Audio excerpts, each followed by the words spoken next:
నా హైడ్రేషన్ కోసం I just trust one thing. ఫుల్గా వాటర్ ఉండే కంట్రీ డిలైట్ వల్ల పొలాచి కోకోనట్స్. సో ఇప్పుడే కంట్రీ డిలైట్ యాప్ డౌన్లోడ్ చేసుకొని ఆర్డర్ చేయండి.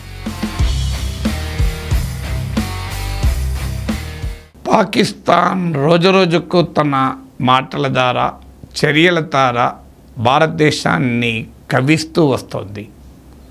లేటెస్ట్ ప్రొవకేషన్ యాక్షన్ కేవలం మాటలే కాదు, తన అబ్దాలీ మిసైల్ను సర్ఫేస్ టు మిసైల్ను మరోసారి టెస్ట్ చేసింది. ఇది 450 కిలోమీటర్ 450 కిలోమీటర్స్ రేంజ్లో ఉన్న టార్గెట్స్ని హిట్ చేయగలిగిన missile. Both conventional and nuclear weapons, అంటే సాధారణ సాంప్రదాయ ఆయుధాలు అణ్వాయుధాలని కూడా తీసుకెళ్ళగలిగేటువంటి మిసైల్. సో పాకిస్తాన్ ప్రొవకేషన్లు మీరు చూసుకున్నా కూడా ఆ పేర్లే మనకు అర్థమవుతుంది. భారతదేశాన్ని కవించే పేర్లు ఉంటాయి. గజనవి, గోరీ, అబ్దాలీ అని. గోరీ గజనవి అంటే భారతదేశం పైన మధ్య యుగాల్లో దురాక్రమణ చేసినటువంటి ప్రభువులు. సో వారి పేర్లు పెట్టడం ద్వారానే పాకిస్తాన్ యొక్క దుర్మార్గం, దుర్నీతి మనకు అర్థమవుతుంది. ఇప్పుడు ఈ Abdali missile test of course ఇండియాకి ఇన్ఫార్మ్ చేసింది. భారత్ పాక్ల మధ్య బైలేటరల్ ట్రీటీ ఉంది. అంటే ఎవరు మిసైల్ టెస్ట్ చేసినా పరువు దేశానికి చెప్పాల్సి ఉంటుంది. ఆ ఒప్పందం ప్రకారం మీకు ఇండియాకి ఇన్ఫార్మ్ చేసింది. కానీ ఈ మిసైల్ సాధారణంగా టెస్ట్ చేయడం వేరు, ఇప్పుడున్న ఉద్రిక్త పరిస్థితుల్లో టెస్ట్ చేయడం క్లియర్గా పాకిస్తాన్ ప్రొవకేటివ్ ఇంటెన్షన్స్ మనకు అర్థమవుతుంది. అదొక ఇక యాక్షన్సే కాదు, మాటలు కూడా చూస్తే మనకు అర్థమవుతుంది.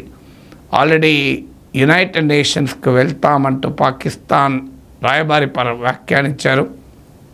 ఐక్యరాజ్య సమితికి జూలైలో మేమే జనరల్ అసెంబ్లీకి అధ్యక్షత వహించబోతున్నాం 1 month. So we have right to seek United nations meeting on India on Kashmir అని, ఆన్ ఇండియా పాకిస్తాన్ టెన్షన్స్ అని వ్యాఖ్యానించారు. అంటే దీన్ని ఇంటర్నేషనలైజ్ చేయాలి అన్న పాకిస్తాన్ దుర్చర్యల్లో ఇది భాగం. యునైటెడ్ నేషన్లో ఇలా కొత్తగా కశ్మీర్ లేవనెత్తింది కాదు కదా, పాకిస్తాన్ ప్రతిసారి చేస్తుంది. ఇప్పుడు మా దేశం పైకి భారతదేశం దాడి చేయబోతోంది, మీరు ఇంటర్వీన్ కండి అని యునైటెడ్ నేషన్స్కు వెళ్తుంది. కారణం ఏంటంటే పాకిస్తాన్ ఆశ నమ్మకం ఏంటి అంటే గ్లోబల్ ప్రెషర్ పెట్టడం ద్వారా ఇండియాను నివారించాలి అని. ఎందుకంటే ఇవాళ అమెరికా లాంటి దేశాలు ఊగిసలట వైఖరి, నేను నిన్న మాట్లాడిన దానిపైన. సో పరిస్థితులు ఉద్రిక్తంగా మారకుండా చూడండి అని ఉపన్యాసం ఇచ్చింది. మరి 9/11 దాడులు వరల్డ్ ట్రేడ్ సెంటర్ పైన జరిగినప్పుడు మనం కూడా ఇలాంటి సలహా ఇస్తే అమెరికా పాటించేదా? మీరు 1000 కిలోమీటర్ల దూరంలో ఉన్న ఆఫ్ఘనిస్తాన్ పైన ఎందుకు యుద్ధం చేస్తారు, కాస్త ఉద్రిక్తతలు పెరగకుండా చూడండి అని అమెరికాకి సలహా ఇస్తూ ఊరుకోలేదా? ఇదే దాడి పహల్గామ్లో కాకుండా అమెరికాలో జరిగి ఉంటే అమెరికా ఎలా రియాక్ట్ అయ్యేది?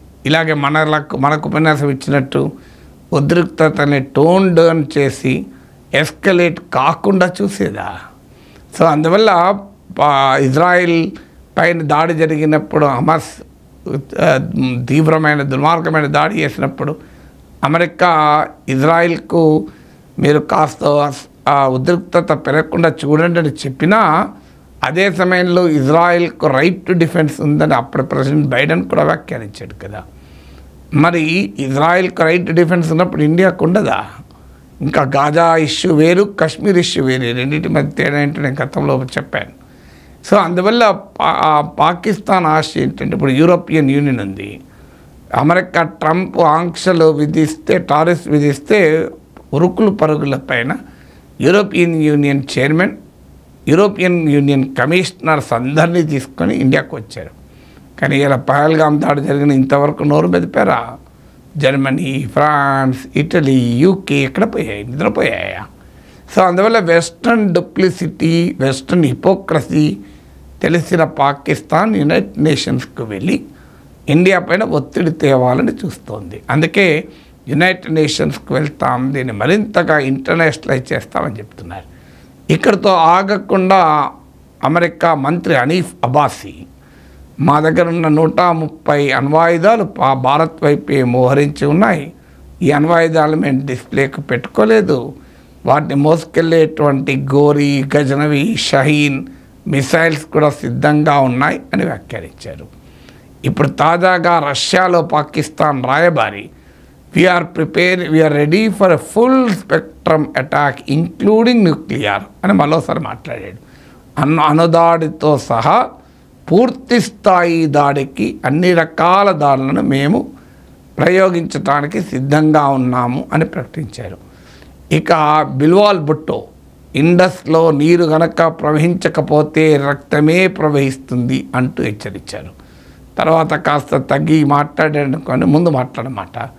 తర్వాత ఇంకో మంత్రి వ్యాఖ్య, ఒకవేళ ఈ ఇండస్ రివర్ పైన మీరు సింధు నది పైన భారతదేశం గనక రిజర్వాయర్లు నిర్మించి వాటర్ స్టోరేజ్ పెంచే ప్రయత్నం చేస్తే ఆ స్ట్రక్చర్స్ను మేము అటాక్ చేస్తామని ప్రకటించారు. ఎందుకంటే ఇండస్ ట్రీటీ ప్రకారం భారతదేశం వాటర్ డైవర్షన్ చేయకూడదు, వాటర్ ఫ్లోను అడ్డుకోకూడదు. ఇది కానీ ఇండస్ ట్రీటీని భారతదేశం పక్క పెట్టింది. ఇంకో ఇంట్రెస్టింగ్ పాయింట్ ఏంటంటే అబ్దాలీ మిసైల్ ప్రయోగం పేరు ఎక్సర్సైజ్ ఇండస్ అని పెట్టారు. అంటే సింధు నదీ జలాల ఒప్పందాన్ని భారతదేశం నిలిపివేసిన దానికి పాకిస్తాన్ స్పందన మనకు అర్థమవుతుంది. అందుకే దాని పేరు ఎక్సర్సైజ్ ఇండస్ అని పెట్టారు. సో ఇలా అనేక రకాల మీకు లైన్ ఆఫ్ కంట్రోల్ పైన ఫైరింగ్, కాల్పుల విరమణ ఉల్లంఘనలు పెరిగాయి పెద్ద ఎత్తున. సో ఇవన్నీ కూడా క్లియర్ కేసెస్ ఆఫ్ ప్రొవకేషన్ కనబడుతుంది. ఒక్కటి కాదు, రెండు కాదు. భారత ప్రధానమంత్రి మరి మేము ఈ తీవ్రవాదులు వారి వెనకాల ఉన్న వారిని భూమి అంచుల్లో ఎక్కడున్నా పట్టుకొని మేము న్యాయం చేస్తాం అని అన్నారు కదా. మన హోంమంత్రి అమిత్ షా సంగతి తేల్చని అన్నారు కదా. అంటే భారతదేశమేమో దాడికి గురైన దేశం. దాడికి గురైన దేశం అనడం వేరు, దాడి చేసిన దేశం అనడం వేరు. భారత్ దాడికి గురైన దేశానికి ప్రియంప్టివ్ అటాక్ చేసే హక్కు కూడా ఉంటుంది. ఆల్రెడీ దాడికి గురైనాం. దాడి చేసిన వాడే ఎక్కువ తక్కువ మాట్లాడితే ఏంటి మీనింగ్ అది?